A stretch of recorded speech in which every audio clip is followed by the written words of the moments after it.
Okay guys, for today's recipe, I have pasta. I'm going to make Japanese pasta. Okay guys, the first thing that I'm going to do, I will fry the meatloaf, okay?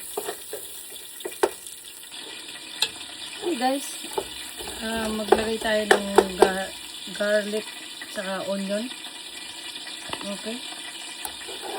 And then saute natin.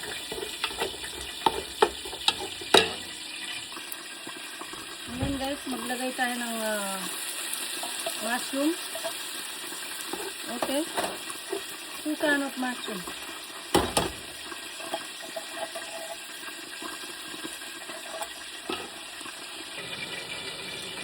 Then guys, naglagay ako ng bell pepper and tomatoes.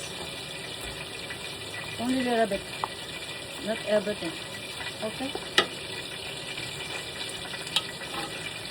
Then mix it well.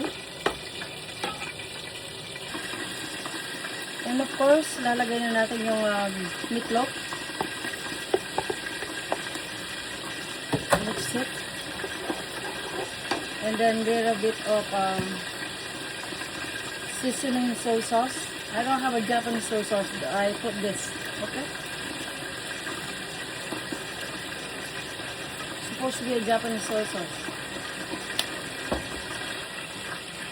And of course, yung pasta natin. Hindi authentic pasta to ah.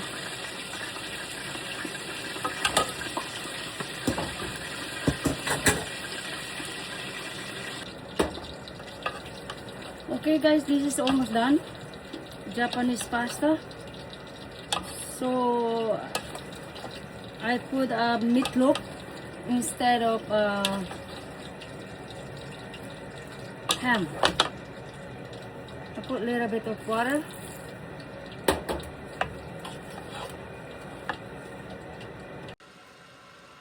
Then guys, lagyan ko ng konting sesame oil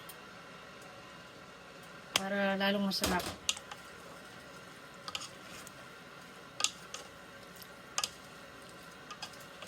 Then let me try my Japanese pasta.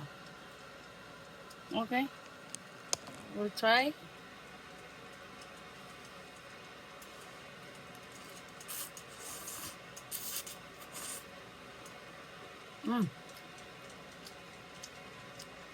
It's good, delicious. Bye. Thanks for watching. God bless. Thank you. There you go guys, Japanese pasta for today's recipe. Thanks for watching. Let's eat. Bye bye. Take care.